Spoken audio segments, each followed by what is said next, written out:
Okay, here we are. Hi, Susan. Hi, Summer. So, Summer Blackhorse and I, Susan Detroit, decided that we're going to do a conversation between the two of us. And the idea of doing a conversation started because we both have books. It's not going to let me show it that well because I have the blur on, but we both have books, and that is hers. Get it closer. Yeah, there you go. And I don't have a copy of, oh, you have a copy of mine. Thank Can you. you see it? No, that's okay. Yeah. We'll share um, we can share a copy. Okay. But so we decided we were going to have a conversation about our books, and then it grew a little bit bigger. So here we are having a conversation on December the 22nd, 2022. 2022. Yeah. We're both in Oregon. I'm in Eugene. I'm in Portland. Yes. We're both artists and we both do work kind of similar, double exposure, melded pieces. So I'm going to kick it off with a brief, I want to start my timer, a brief intro about who I am. I'm just going to say a few sentences and then we're going to go back and forth. So Susan Detroit, I've been an artist for a lot of years, since the 70s, I think. And most of my work is photographic related, even though some of the pieces are on paper. I used historic processes. And I say most because I have gone off on paths that are not specifically photographic, with some ink drawings and paintings, that kind of thing. But a lot of what informs my work is my love of photography. And that started as a childhood, going to the movies and Life and Look magazine, basically, from looking at those as a child. So, and I have a background in gallery management. And now I'm doing almost entirely digital work with iPhone and iPad. And also I'm doing NFTs. And I think that's enough for me. That's a good chunk. On to you. It's weird because it's the opposite. Like, okay, here you are. Yes, I'm Summer Blackhorse. I own a little studio called Lancy Studio. I have been doing artwork for, gosh, most of my life since the 80s, honestly. I started out with painting and drawing and got into um, other creative things that I tried different hats through the years, and I stumbled upon photography um, in my, I guess, late 30s, and started working with some of like the older digital cameras, and just sort of never quite got the hang or got into the paper printing process, I think, like you did, Susan. But I did do some study on it, and the few that I actually printed when I was in college didn't turn out too bad. Um, but I find that I do enjoy the digital process a lot more, because I think it lends itself to the other pieces of work that I do, which is continuing with painting and drawing. I'm a watercolorist and also a fiber artist. I work with needle felting and wet felting and Nuno felting, and do like a lot of ink and watercolor wash. And I think, like most artists that are multidisciplined, one thing feeds into the other.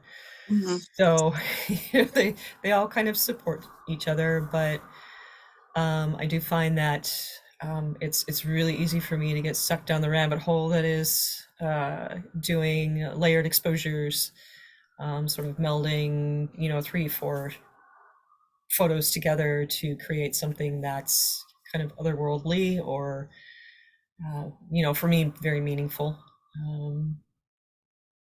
Wrote a book about my process a little bit and why I did what I did, and I think that's part of the reason we're here now. Mhm. And I think that's all I've got.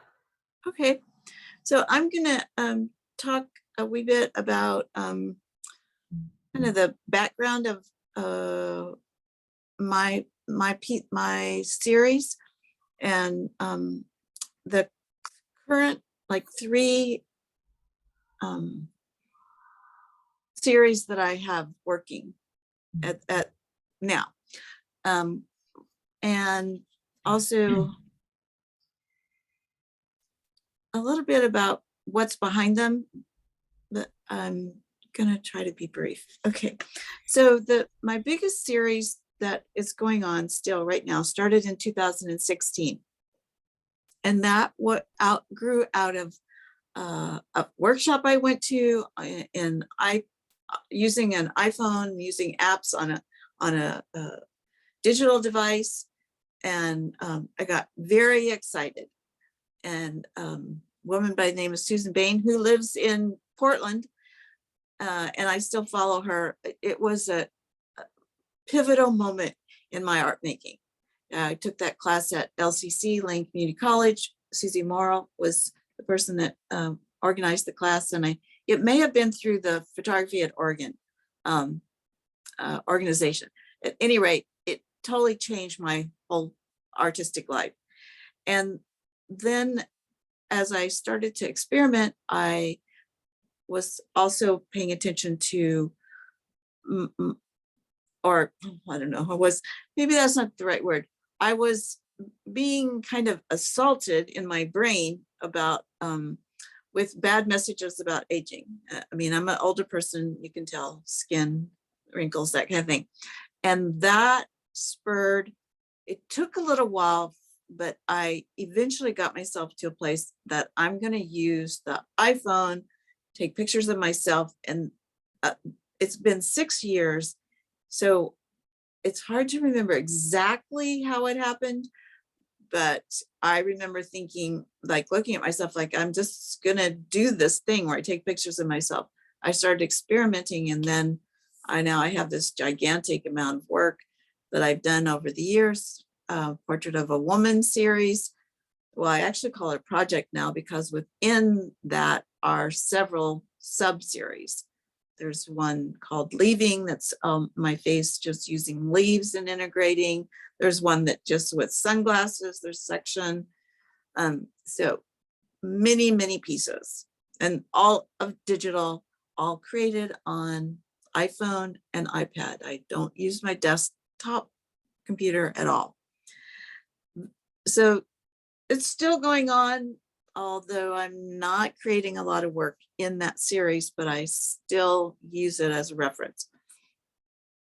The second main grouping of art that I make now grew out of pandemic experience. I wanted to learn how to do NFTs, and I spent a lot of time learning, and I wanted to make some. So I wanted to make NFTs, and I took a class and went to an accelerator program. But before that, I started going into my files and putting things in collections, thinking these might be something I do with NFTs, just putting them in sections.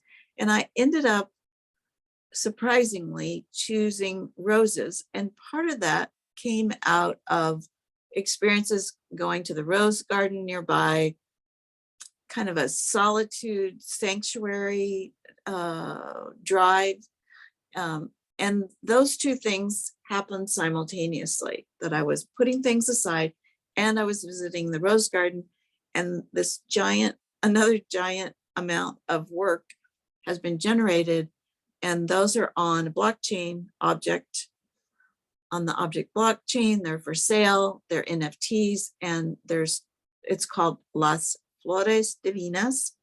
I used to live in Spain and Mexico, and each has a story. and there's 26 still and moving pieces. I wonder if I should share screen while I'm doing this.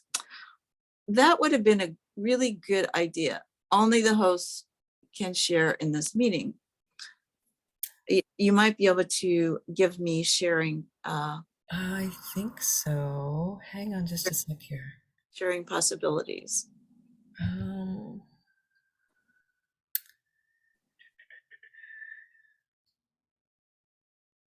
I'm just gonna try and make you the host again and see if you can share. Okay. So Is there an option to share screen at the bottom? well, there's a share content at the top. Yes. Okay. No. Cancel. I want to share. I want to share screen. There you go. Okay. Okay. There we go. Yes, I'm sharing. So what I'm going to do is go into, and it would have been good for me to have this all set up ahead of time, but be That's that okay. may, Takes a few minutes, 2 seconds. here's a piece from the Portrait of a Woman series. I love that. That is such a gorgeous piece. Thank you. It's called Written, Mm. and the writing came from some a document, probably a letter of some kind. I think I may have pulled a document from family Mm. letters and a picture of myself, and then it is manipulated and blended. And then a second, I'm talking about the NFT pieces. And this is one that's in Las Flores Divinas. I don't know if you can hear the sound. I can, yes. Okay, good, because it's not playing on my iPad. But these are made with CapCut and Video Leap and Story and a variety of video and app-driven iPad. Okay. And I'm just going to show this, the last one. This piece is from the final series I'm going to talk about that doesn't have a name yet. That is stunning. Thank I you. saw that yesterday and was just like, oh my gosh, that is just amazing. I love this piece. So the Las Flores Divinas, which is about roses in the rose garden, those are NFTs. So this series, and it is a series now, I've decided it is a series, started from a very unusual set of circumstances, which was I had eye surgery, like eyelid surgery on the bottom of my eyes and the top over the last couple months, because my lashes were turning in and scratching my eye. So, and I was with age, our eyelids began to droop and interfere with a vision. So I had 2 surgeries in a row, and during both of those surgeries, I took pictures of myself. And the first time it was like I made some really bizarre work with those photos. And then the second time I decided to use those as a prompt in an AI generator. I was not able to really see very well during the process. I had a lot of ointment in my eyes, but I could use my iPad. So I chose to do that. And the process is I used it. I mean, I'm going to shorten because it's a very long process. You have to find a prompt that works, and that takes a while. Find a generator that I like, find a way of generating. So there's a lot of steps. And I used my own photo as a prompt in addition to a text prompt. And the text prompt was something about being a aging artist and my body changing and feeling cosmic or something like that. So then I got these generated pieces, and I took those generated pieces and I took another photo of myself that I changed so it would fit on top. And then I blended that photo of myself and the image, and then I did even more manipulation. I used Snapseed, Colorama, and Alien Planet. You can see these little planets and stars and stuff. So I'm going to get out of this now and stop talking. So how do okay, stop sharing. Okay, so those are my 3 things that I'm doing. And okay. And I turn it over to you. Okay, I just want to say really quick that last piece that you showed me is there something very otherworldly about it, which I really am enjoying, and it's very bold, and it's a little reminiscent of maybe some 1960s psychedelic going on there, just a little bit, and that's probably because it's part of it is AI generated, like you said, but Yeah. that's a very eye-catching piece. I really enjoyed when I saw that yesterday. I was like, oh, Thank you, wow, Summer. what's she doing now? I know. And I want to say that I mean, I'm pretty excited about Hmm. something happened. I didn't have any inclination. I was just playing with the apps, and I over Yeah, several hours, one of those and then happy accidents, maybe. stuff started happening, and then I had the idea of melding myself. And Yeah. so this has all happened in the last month and a half. And really each one of these that I've made, I think I've made 5 or 6, and Hmm. they're all very different. Each one takes a very long time because Don't doubt it. it just takes a long time. Yeah. And there will be a story that goes with them because I'm going to make them all part of one thing. Hmm. And I think in January I'll release them. But it's a it was just so completely unexpected, sort of. I Hmm. mean, when I look back, I have been looking at a lot of work in NFTs and in audio spaces and a lot of kind of surreal. So I have been kind of influenced a bit. Hmm. And and before this, I have a whole section of work, not AI generated, that I call the Angry Goddess, that I have never done anything with. It's Right. more like the Portrait of a Woman series. It's more vague in its form, Hmm. but you can tell that there's a figure and they're angry and it's kind of upset and has kind of stormy sound behind it. Right. I already had the idea of the Angry Goddess, and I actually named myself in some social media platforms. I started calling myself that, like as my title. And somebody asked me the other day, like, "You're angry?" I said, "Every woman's angry." Every woman is angry. Exactly. Like, we're angry. We And are. so now I'm starting to take on that persona. So Uh-huh. that was all brewing back there. And then these pieces came. So it's, I can always trace where things came from when you look back. But in the moment, I didn't think I was going to make another series. The Yeah. eye injury thing. I mean, if you saw pictures of my face, it was like completely bruised and Oh. black and blue and yellow and all those Yeah. colors. And it looks nasty. It looks like I've been in a fight or an accident. And I'm gonna turn on my light really quickly because this is starting to fuzz out my camera. I will be. okay, but and then I'll just keep talking. So, here she is. She's coming There back. we go. Sorry about So that. anyway, I I'm looking at the time, and I think it's time for you to go. We're at 18 minutes already. Oh, okay. Well, I will go. Uh, quickly. Mhm.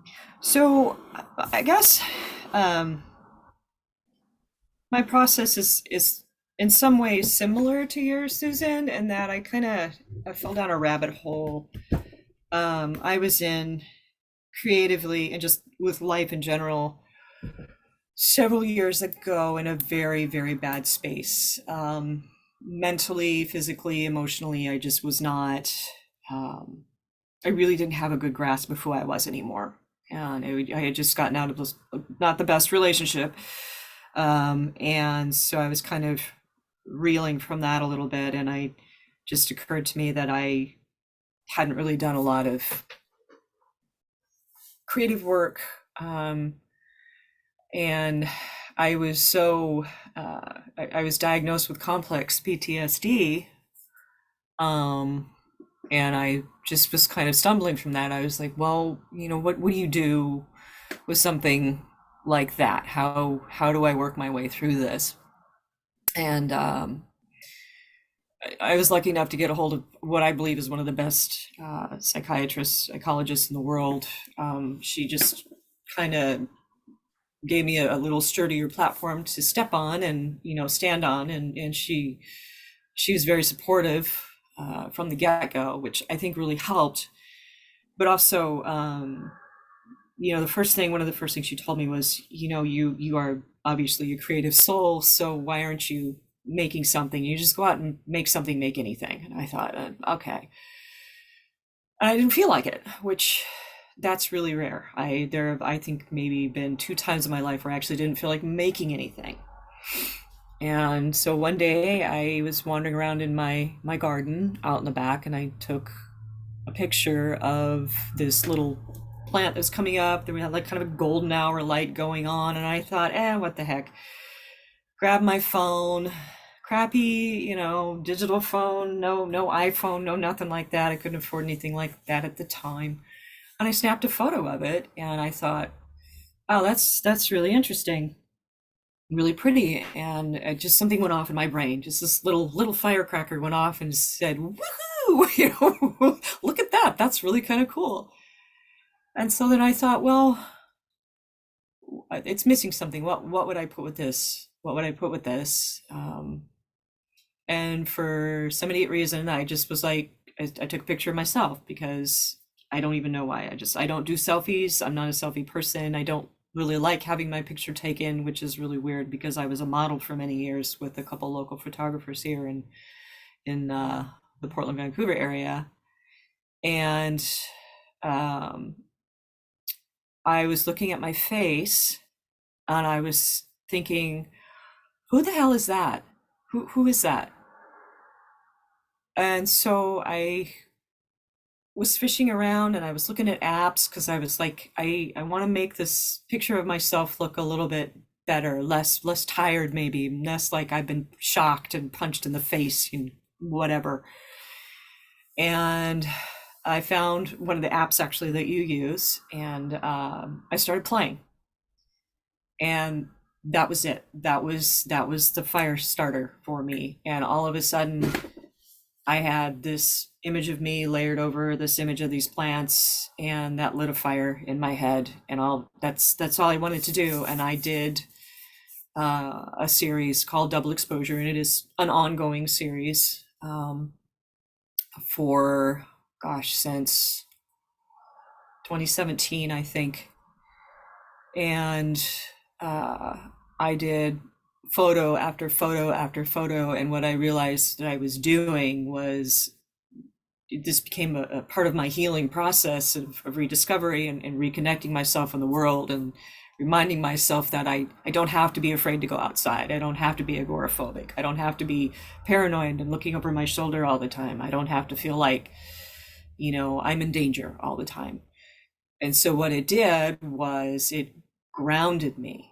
So I grounded me in those things at the time that I used to enjoy and was beginning to learn how to enjoy again. And that was gardening and getting back to entomology, and all of a sudden, reconnecting with my native roots and, family in a sense where it wasn't damaging to me. So I just developed just several series within the overhang that is in double exposure, and started sectioning those out into different pieces and parts. One is with cityscapes, one is with animals and creatures, and one is with plants or trees. And that's what actually makes up the book that I did called Double Exposure. And it's basically a synopsis of that project of being able to reconnect with myself and remember who I was and guide myself into, okay, I feel like I have a clean slate now. What do I want to do with it?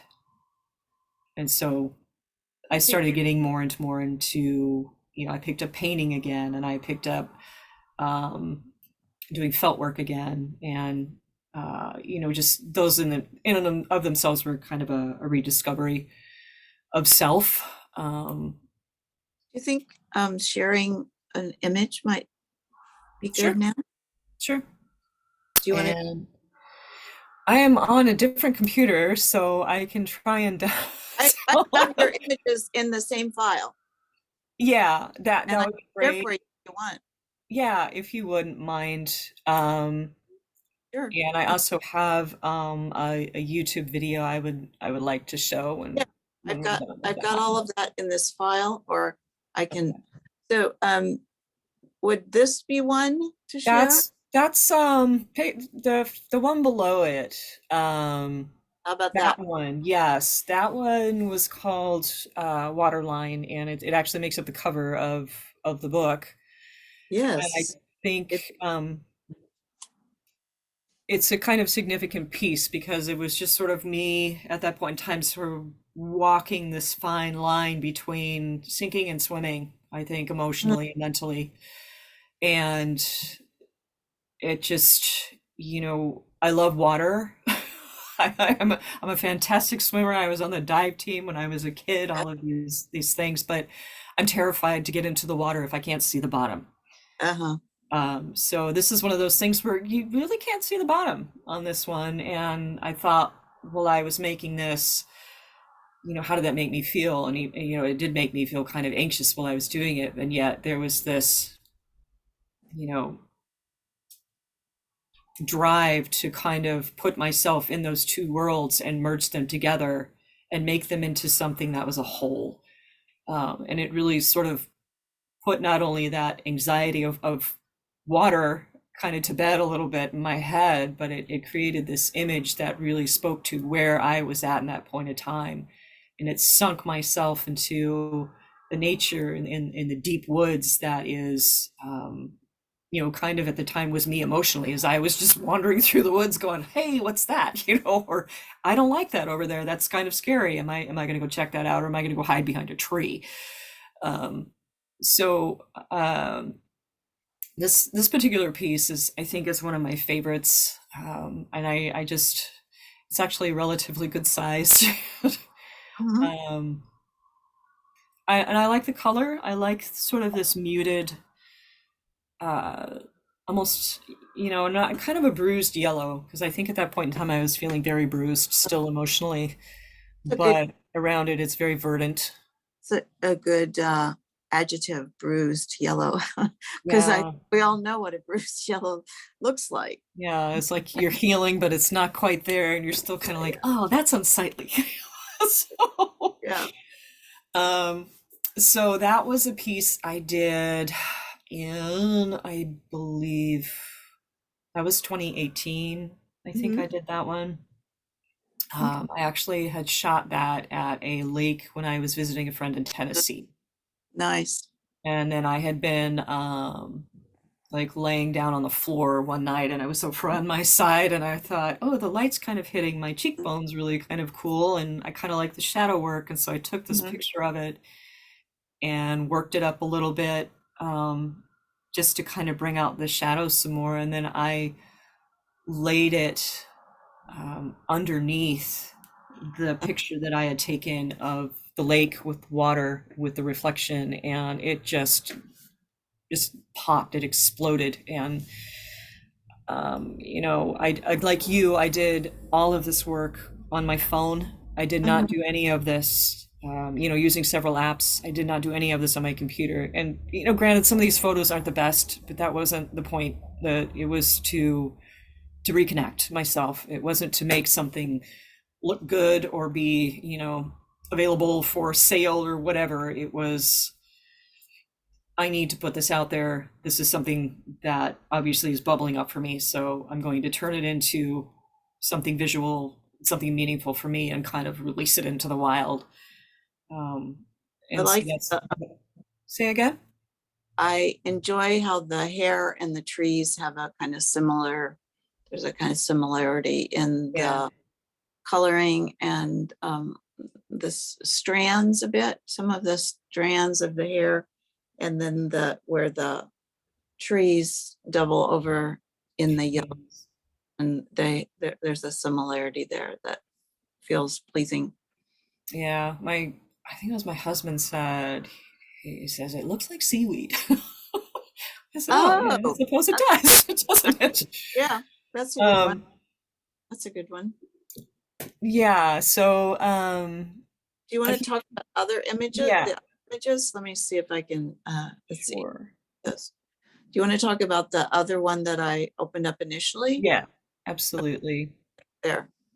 So this was a relatively recent piece. It's a couple of years old. Um, and I have friends, thank goodness, that do photography also, and they send me images or you know, they'll just say, "Hey, use this for double exposure." So a friend of mine, Sally Garrison, who lives in Arizona, had taken this photo of a very old, aged barn door with you know, kind of these rusted handles on it. And I had an older, I don't know, well, no, it was a more recent photo of myself. I think maybe it was 6 months old. And she sent this barn door to me and she said, "Hey, can you use this?" And I said, "Oh, absolutely." And I knew just the right picture to overlay uh, with this one. And um, yeah, I Very again, powerful. say again? It's very powerful.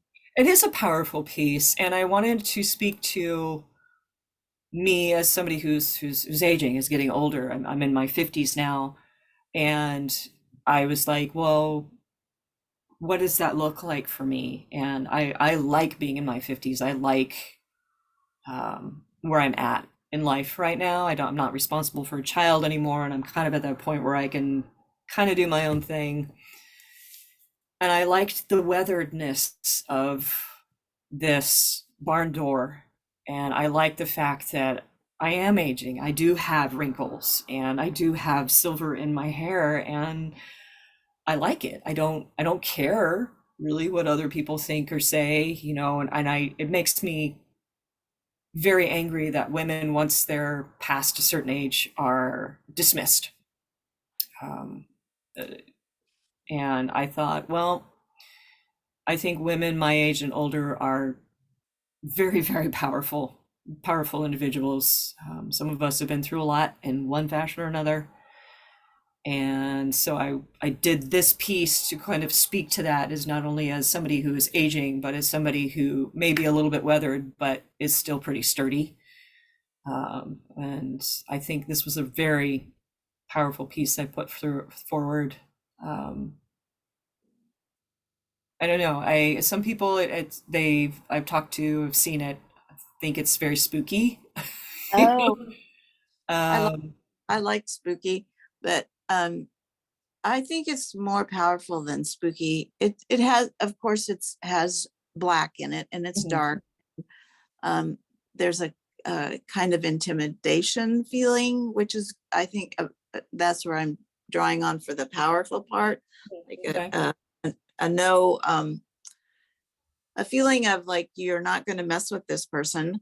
And I also enjoy the whatever is happening between the two images with all the lines that are shown in parts of your face and then below maybe in your Yeah. upper chest or something. I like how those two things interact. And again, the wisps of hair work well. And I think what makes it can for some people maybe because it's dark around the eyes and there's a lot of darkness and there's a dark piece down the middle, it can feel like it could quote unquote, scary, but I think it is actually strong. Yeah, I actually did a couple of canvas prints of this one, Mm-hmm. and they turned out really nice. And I think there's even more presence to it when it's printed, Mm-hmm. which was kind of an eye opener for me because most of my stuff doesn't get printed. Um, I'm going to try to open it's going to take a minute because go I've into actually got, if you want me to share, I put some things on YouTube. here, just a second. Here it is. I can play it for you. Yeah, I actually did some work on this one today. Mm-hmm. Um, like you, I've taken double exposure a step further, and I've started doing some animations, and I put music to this one today and another one and uploaded them to YouTube. So if you have any interest in looking at that, um, I can bring those up really quickly. Okay, let me get out.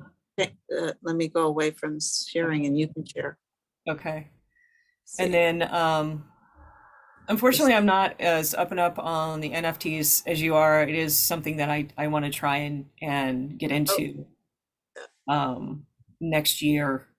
But right now I'm still doing research. It kind of freaks me out a little bit as somebody who's been more of a traditional artist. I'm kind of like, mhm. well, I feel like I have to protect myself, and all my financials. Like you and I have had discussions about this in the past. So and I'm still trying to develop what it is that I really want to put out there. Mhm, What may be interesting to, mhm. I don't know, just what might be interesting. So let me. I'm just giving you a time check. We're at 35. Okay. Um, do you want to pass hosting back to me and I will go ahead and share screen really quickly? I I don't I don't know how to. I don't have any options to do Oh, anything. um, That's something you would be doing. okay, that's a weird one. I'm not sure. I don't have any buttons say Okay, that say host or let's uh, see.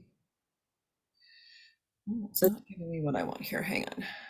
see if I Um, only if you mute. go over to my picture and like Here if we you go. right click on it, you should be able to. Here you go. Your host now. Okay, thank you. I was just like I looking know for I it. could do that. Okay, here we go. All right, let me pull this up really quickly. So this is one of the more recent ones I've done, and this is again another kind of waterline piece. Mm-hmm. Again, my friend Sally had sent me this picture of a glacier she'd taken when she was in Alaska recently, and You so want to make I. it full screen? Sorry. Make it full screen. Not a, Let's see. Yeah, it's not really right there. allowing me to do it. There we No, go. there you go. Yeah. Um, and so I cuddled this picture up underneath it, like Mm-hmm. I'm listening to what's going on underneath all of this. Oh, nice. And so I found this piece of music that I layered over it, and it just seemed to kind of pull out what would you hear underneath all of that crackling ice and that movement. And um, I ran it through just a little bit of animation just to animate the water and give it just a little bit of movement to go with the um, the music. And I really like how this one turned out. The other one I did with the bear that you showed, I'd actually had also put that to uh, some music, and it's very short, um, a very small piece. It doesn't, it just,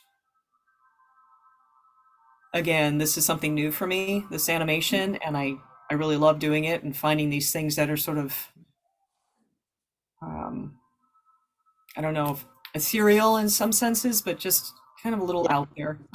I don't know what else to call it. Uh-huh. Um, Let me stop sharing here.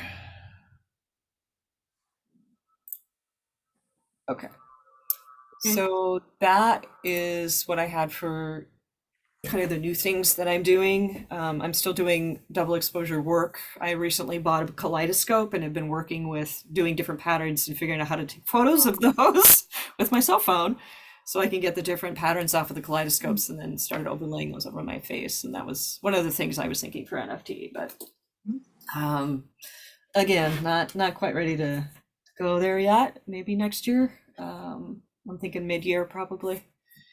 Because I did sign up to the same thing that you're on, but I don't have a wallet and I don't have anything really set up yet. So that's all I had for me.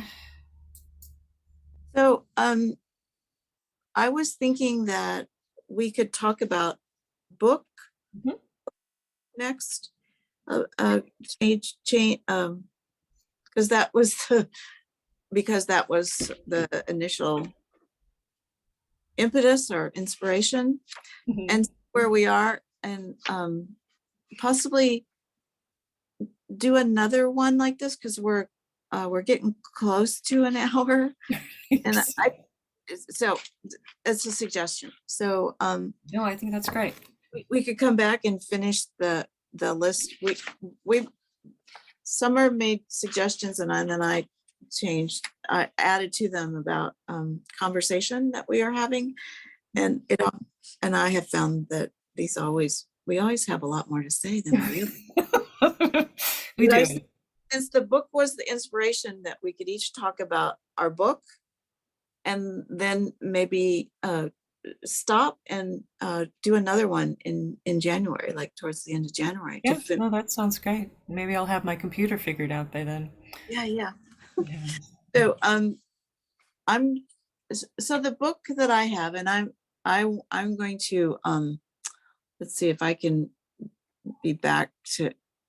I need you to make me host again so I can share screen, because I'm going to show a picture of the um can I do that now?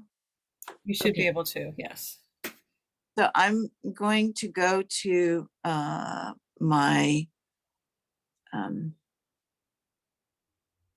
I don't have this set up, so but I can go there easily.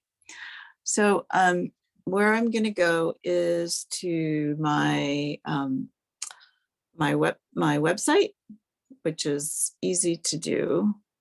Okay. Is it easy to do? No. Here we go.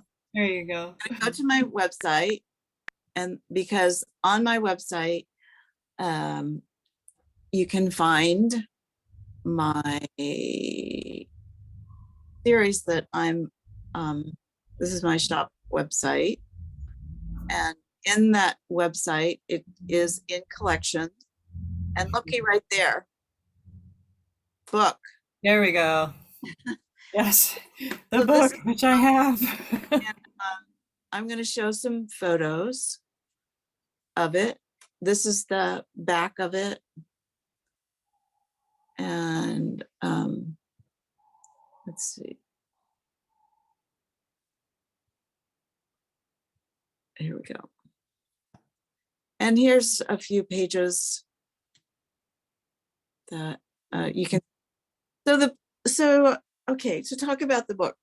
This book was created initially as a compilation for a woman who is a friend of mine who's a therapist.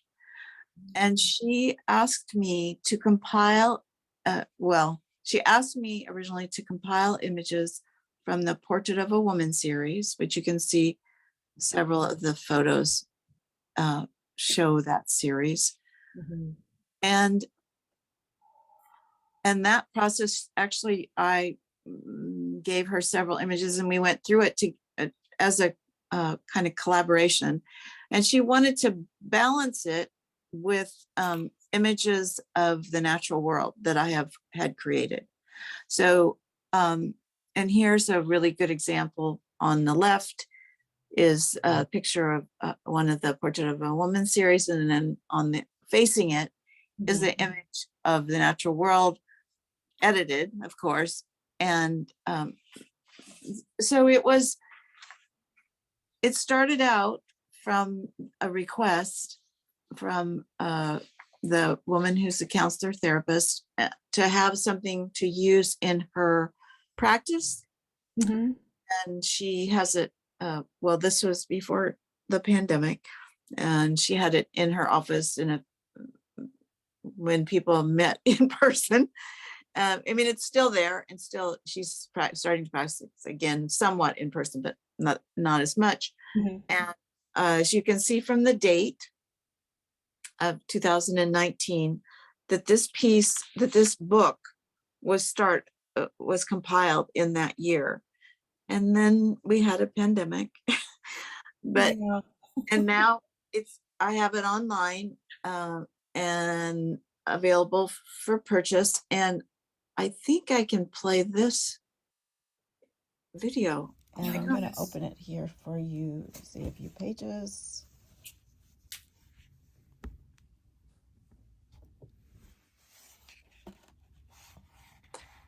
It's basically me turning the pages, but 34 images, Mhm. copy.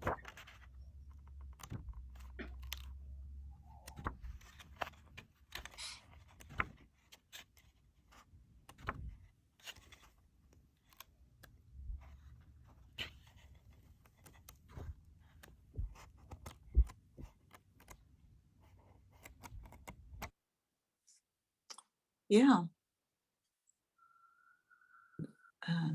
Let's get back to you and me and stop sharing. Yeah.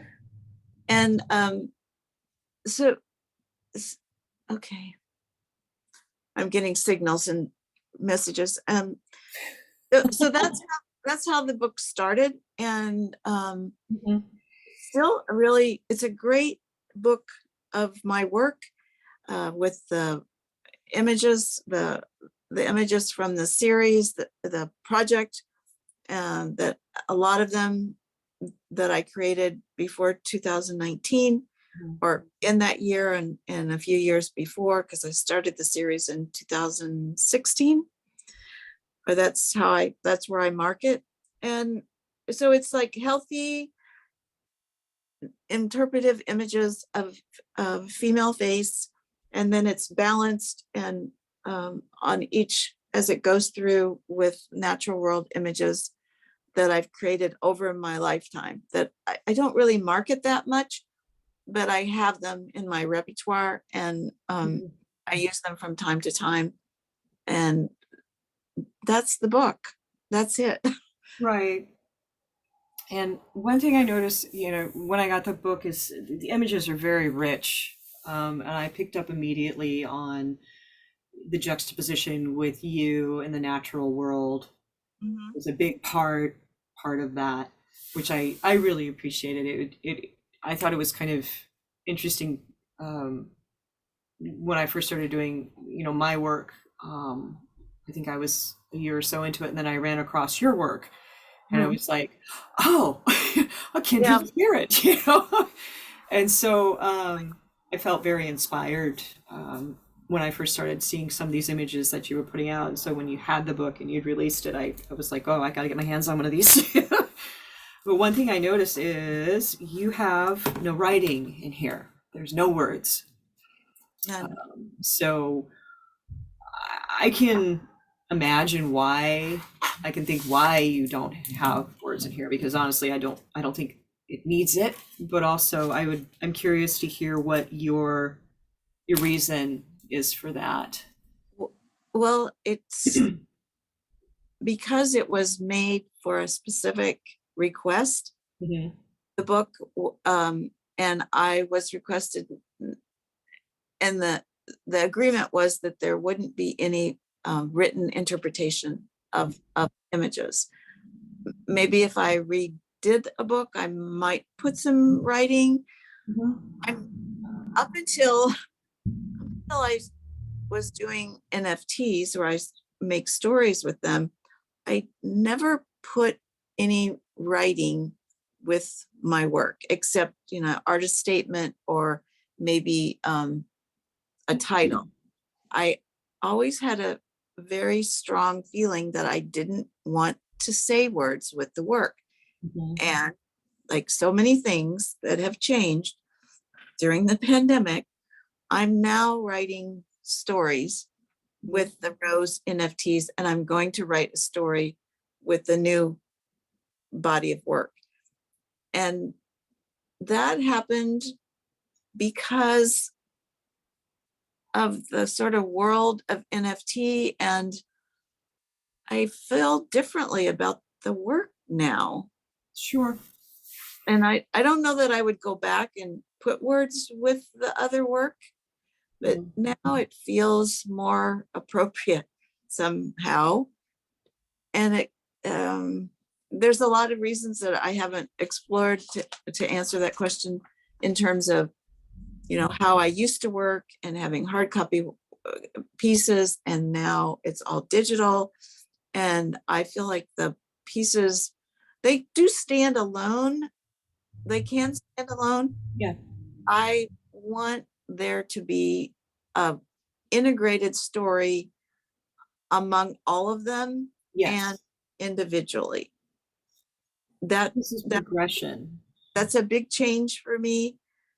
And I have been influenced by other artists. And when I saw other artists that are digital artists doing that, I wanted to do it.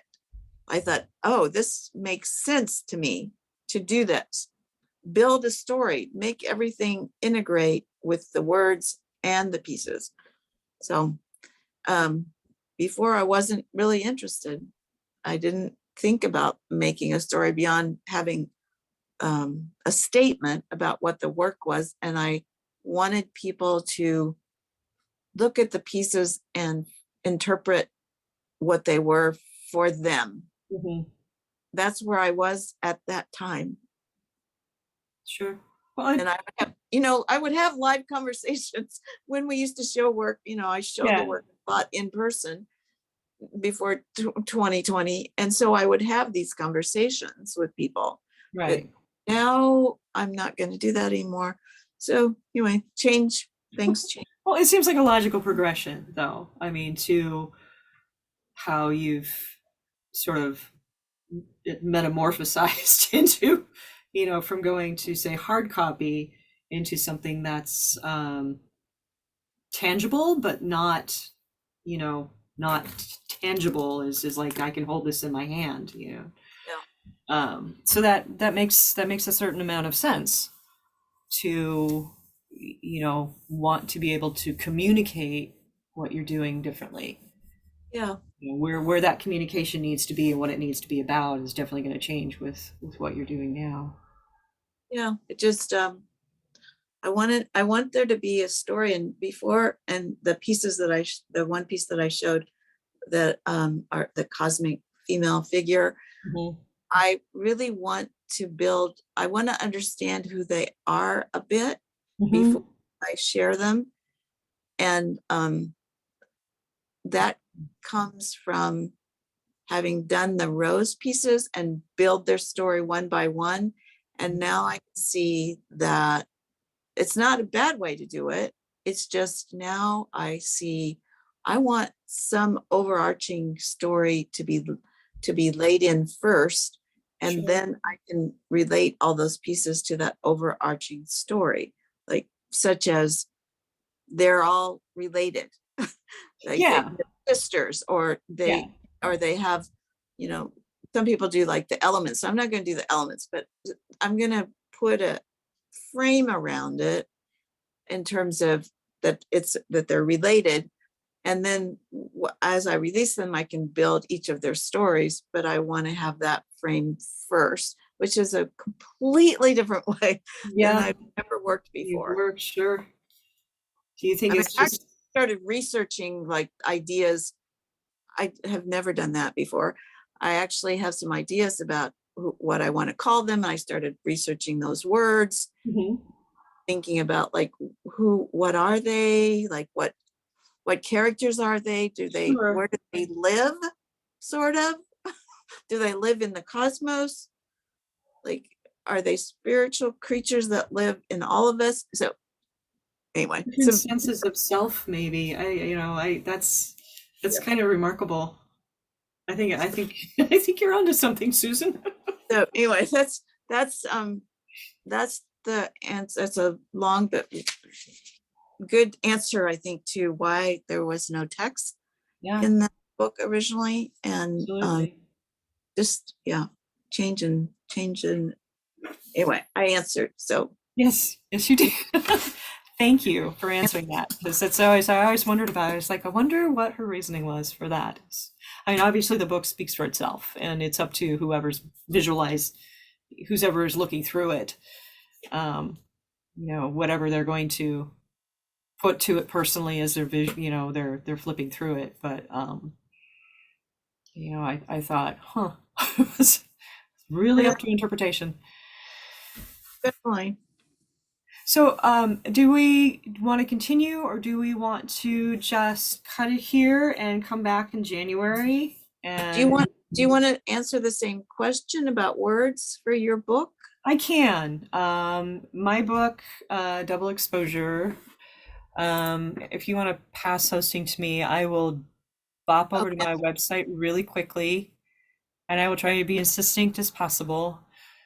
I could dive really deep with this, but I know we don't have a lot of time. Okay. Let's see if I'm back here. Yeah, I made you host. Yeah, you did. Thank you. Let me get to double exposure. Share screen. Okay, can you see that? Yes. Okay, so this is my newest site. I finished this not too long ago, and it's for all of my double exposure work. And I have it divided out by date, and sort of chapter per book, or that's in the book, I should say. So here's the actual cover of the book here, and all of these are each of the parts and pieces of the chapter. Nice done. Thank you. I really had a good time putting this together. It sort of all just came together within a couple of days, unlike my other site, which I really struggled with for a while. If you remember that, Susan, because you were kind of mentoring me on that for a bit. So here's some of the kaleidoscope work. Here's my husband. That I had started doing. So these are some of the things I'm thinking about for NFT, but getting back to my book, and it's wordy. I know that you have a copy, Susan, and I read it. you read it, Yeah. and I never kind of got a feel for how you felt about it, or how it affected you, or what if it did, or if you had any thoughts about it. But I think this book for me personally there was so much in my head, and the images were one way. It was the primary way to connect with with myself and where I was at that point in time. But as I developed these, and I had actually talked to a friend about them and was showing them to her, and she was the one who suggested, she says, you really need to write a book. And I thought, okay, I'm going to do that. And I talked to my therapist at the time about it, and bless her heart, she was very encouraging, and I still need to get her a copy, but she she said you should think of it more of a like, kind of a diary, and the step by step of, how you're walking yourself um, through this healing process. And so I sort of had that kind of percolating in the back of my mind, and encouragement from my one friend, and then several people who offered to help edit, because there was just so much of the body of work. Wow. And so I busted it up into several different like chapters of what my process was, and why I chose specific subjects when I did, and what they meant to me. And I realized that if I didn't put some verbiage with it, if I didn't have some kind of explanation, I wasn't going to finish making those connections in my head personally. But I think whoever was viewing these, you know, really would probably want to know, as somebody who's been through trauma, and maybe Mhm. somebody who's reading this, who that would be my audience, is, have you been, who's been traumatized, who's had a hard time, whatever that may be. If this is a book that you can read and you can say, oh, I could do something similar to this, or it resonates with you somehow, then Right. that's my goal. It's very similar to, we have many similarities, but what I'm saying at the moment Mhm. is I was doing the same thing with a different topic. I mean, I was doing the same thing around aging, that being a, Yes, I was yes. same thing around aging that you were hoping to share with others around your particular lived experience. So we were Right. both sharing using the photography and the melding and the blending, and you with the double imaging and me with Mhm. apps melding, to share the lived experience with others. Right, So right. might be to interpret. I'd love to see more of these as you're talking, if you could make them a Sure. Um, so for instance, this piece is called Talisman, and as somebody who's was terrified of spiders for a good point of her life, because my mother was, and so I think I, bless her heart, I picked that up from her, I think, at a young age, and it sort of stuck with me. And then when I was 15 or 16, I got bit by a black widow, which was not a good time. I don't recommend it. Mm. But at some point in processing the trauma I went through, the spiders came up, and I went back to sort of Native American roots and thought about spiders and what do those mean in different senses, Mhm. different cultures. And for me, spiders became a talisman, they became a protector. And so I have several spider photos throughout the book, in the particular chapter that I call creature comfort, because that's what it was, is when I couldn't feel like I could go and talk to another human being, I could at least go out to the garden and talk to the spiders, because they didn't care.